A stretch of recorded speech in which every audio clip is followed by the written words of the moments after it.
Hello everyone, welcome back. In this video, I'll tell you 5 disturbing real events that occurred at night shifts. Hope you enjoy it.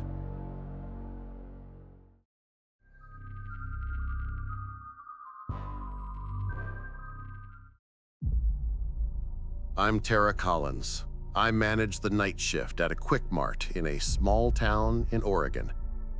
This story still makes my hands shake whenever I think about it. The graveyard shift isn't peaceful. Not really. It hums under your skin. Every sound feels too close, like someone breathing just behind you, even when no one's there. That night, the air outside was freezing. Frosted fog covered the windows, making the inside feel like a separate world. I was stacking chips near the back when I noticed movement in the corner of my eye. Someone was outside. A man, helmet on, sitting on a small electric scooter, just standing there, staring directly at me. At first, I thought he was waiting for someone, maybe a friend, maybe just lost. But his eyes, they weren't looking at the store. They were looking at me, straight through me. I waved, nothing. No blink, no movement. Just that still, frozen stare. I returned to stalking, trying to act normal, but I could feel him. That sense of being watched, it crawls under your skin. When I looked again, he had moved closer to the glass, head tilted slightly like he was observing, analyzing, studying me. I tried to convince myself it was harmless, maybe some kid playing a prank, but my stomach tightened. Every instinct screamed at me that this wasn't normal. He stayed for a long minute, not moving, just tilting his head, silently, like he was reading me, memorizing my face. Then he turned around and rode away slowly, the faint electric buzz of the scooter fading into the night. I thought it was over, but moments later, 3 slow knocks came from the back door. Solid, even, deliberate. The kind of knock that tells you someone knows exactly where you are. I called the night security guard.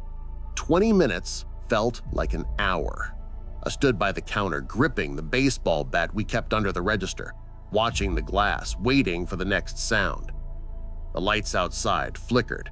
Something brushed against the window. Faint squeak, like gloved fingers sliding down the surface. Then, silence. Absolute silence. I held my breath, waiting, heart pounding, expecting him to reappear, but nothing. When security arrived, we walked the lot together. No man, no scooter, only the tire marks, thin and fresh, circling the building. Weeks later, I would catch my reflection in the window and freeze, half expecting that helmeted head to tilt at me again, watching. Sometimes, late at night, I swear I feel someone outside, just beyond the glass, memorizing me, waiting.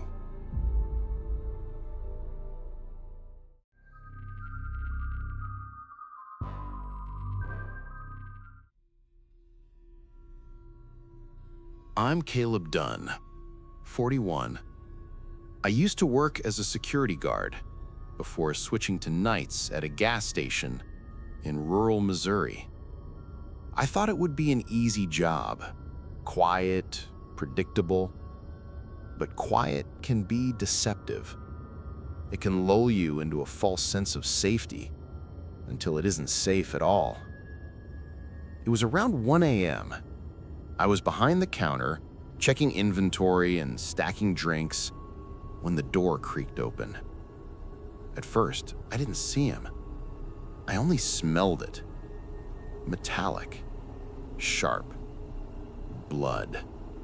That unmistakable, sickening tang that makes your stomach twist. I looked up. A man walked in, hoodie pulled over his head, one hand pressed tightly against his stomach.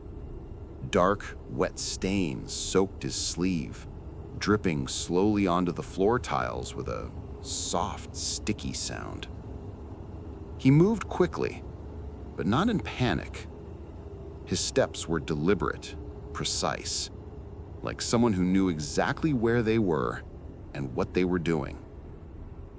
He grabbed a bottle of water and a pack of cigarettes and slammed them onto the counter. The sound echoed through the empty store, louder than it should have. I froze. Every part of me wanted to run, but my body refused. My brain couldn't process what was happening fast enough. I asked if he needed help. His eyes, glassy, empty, detached. Not like someone in pain, like someone disconnected from reality, or worse, from humanity. "Don't worry," he said, almost smiling. "It's not my blood." Then he laughed. Soft, short, a sound meant to reassure, but it didn't. It echoed in my ears and my mind long after he left. I rang up his items, bills smeared with blood. Every time he handed me the money, I felt it. Cold, sticky, wrong. I tried to avoid looking at him directly, but I couldn't. My eyes kept catching something in his other hand. A rag? Something wrapped in fabric. Dark, dripping, hidden, but unmistakably heavy. He turned and left, headlights still off, engine idling. I watched him drive into the darkness. The parking lot was empty, but the air still felt thick, oppressive, like the smell of iron was following me. I immediately called the police. 40 minutes later, they arrived. They said maybe he hit an animal. Maybe. But the smell, that iron-heavy stench, it wasn't from any animal I've ever known. And the way he moved, deliberate, calm, it didn't match an accident. I couldn't stop thinking about what I had seen.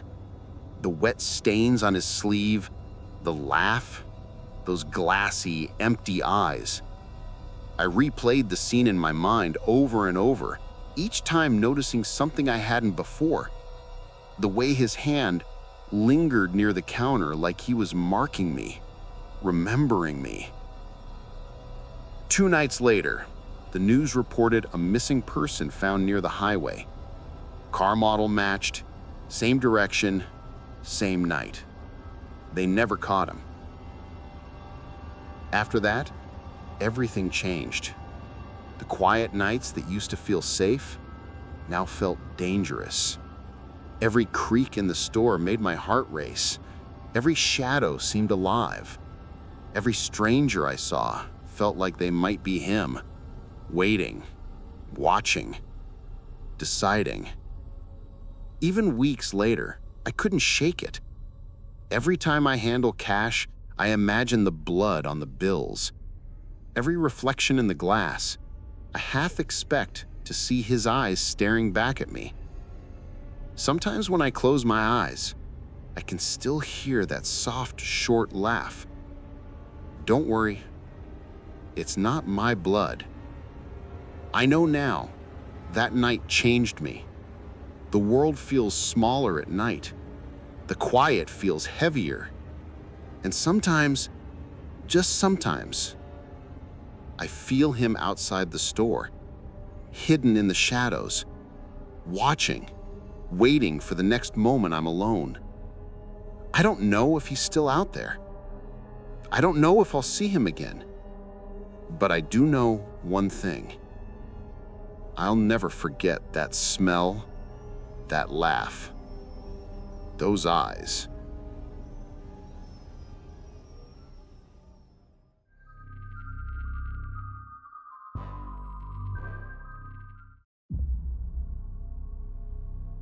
My name's Evan Morales.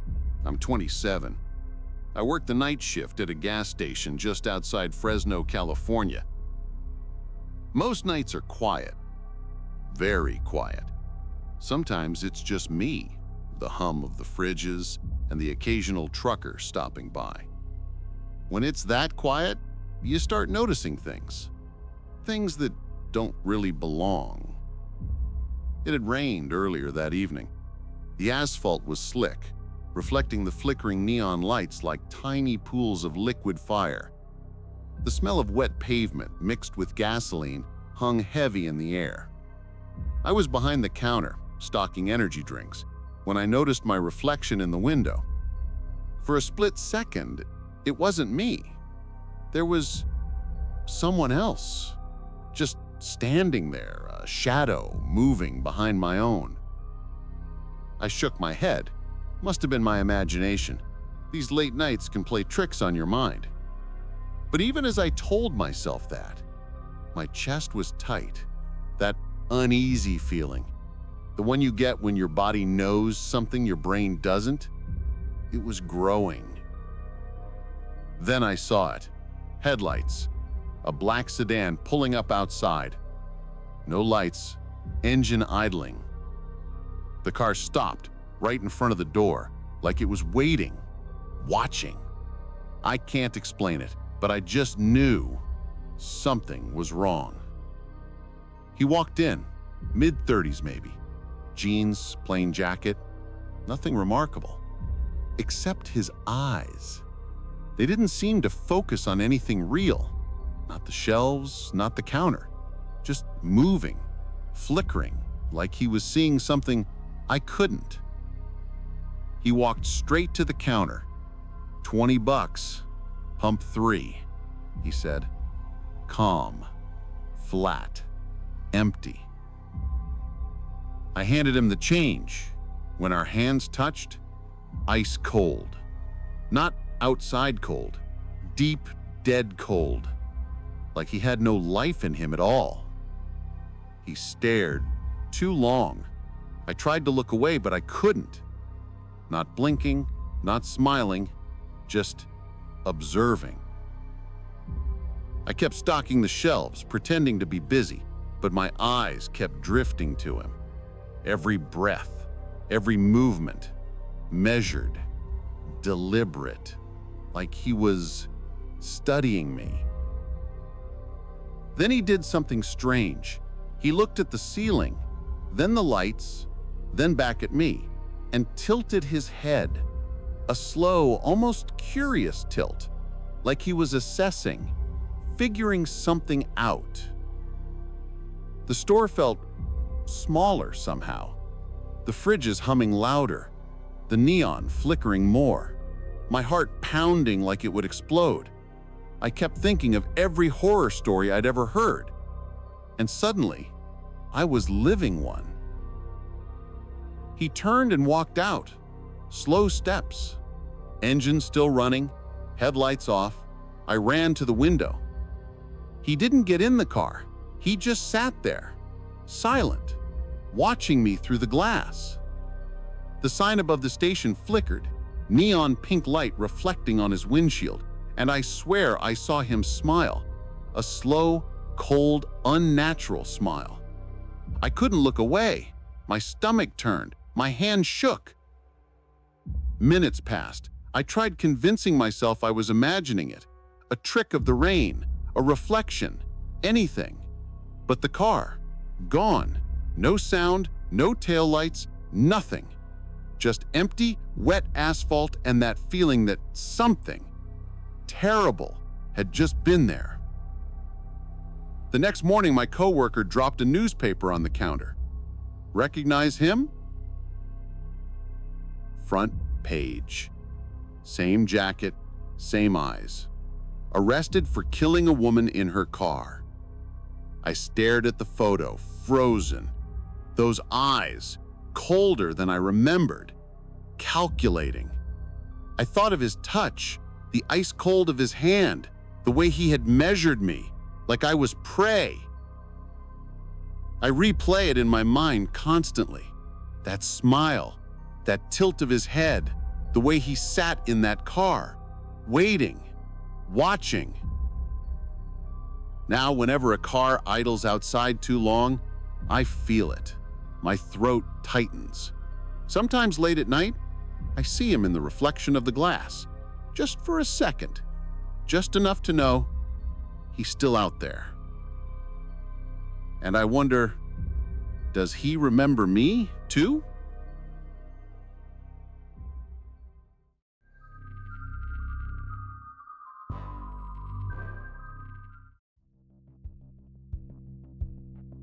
I'm Jules Carter, 29, college student. I work nights at a gas station in Albuquerque, New Mexico. This happened during one of my shifts back in March. I'd been working nights long enough to know exhaustion can play tricks on your eyes. The shadows move, the lights flicker, and you start seeing things that aren't there. But sometimes they are. It was a little after 1 a.m. when I saw him. Or it. A figure standing outside the doors. Tall. Still. Wearing a plain white mask. Smooth. Expressionless. With black holes for eyes. At first I thought maybe it was a prank, some random person messing with night workers. But then I realized it was March, too early for Halloween. And the figure didn't move at all. Not a twitch. Not a step, nothing. I grabbed my phone, thinking about calling the police. I tried dialing, but my hands wouldn't work properly. It was like fear had taken control of my body. Every second felt stretched, every heartbeat loud enough to hear in my ears. The figure lifted one hand slowly, pressing it flat against the glass. The skin of the glove squeaked, leaving a faint mark on the window. A long, deliberate streak. I took a deep breath, trying to steady myself. The mask tilted its head slightly, and I felt my stomach drop. That tiny movement, so deliberate, it made everything in me scream that something was wrong. I moved around the counter, trying to see more clearly. Nothing changed. The figure remained frozen, watching, patient. The wind outside whispered across the parking lot. The streetlight flickered and cast bending shadows across the asphalt, shadows that seemed to stretch toward me, like the figure's presence was reaching inside. I finally managed to call the police, hands trembling. By the time they arrived, the figure was gone. The lot was empty. No car, no person, nothing. But the marks remained on the glass, long streaks, greasy, like someone had slowly traced their hands across every inch of the window before disappearing. 2 weeks later, the same window was smashed during another night shift. Security cameras captured nothing but static, and in the very last frame before the feed cut, I swear I saw a faint white shape, a mask, reflected in the glass, staring back at the store. After that, every night felt different. Shadows seemed heavier. Every sound, no matter how small, made me jump. I caught myself checking the glass repeatedly, expecting that mask to be there, tilting its head, silently watching. Even now, years later, when I drive past that gas station, I feel a chill. And sometimes, just for a second, I think I see those black holes staring back at me, waiting.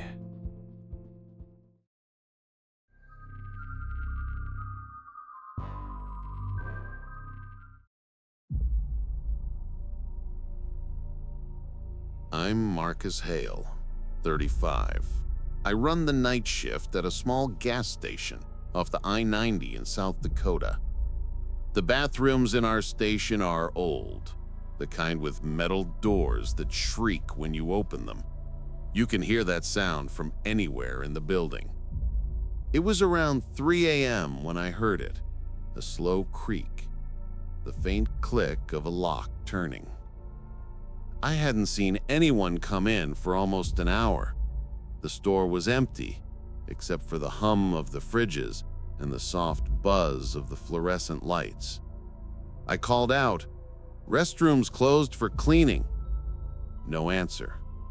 Silence. Just the echo of my own voice bouncing back. I froze. Something about that silence, it didn't feel empty, it felt heavy. I grabbed my flashlight and approached the door. The lights in the bathroom were off.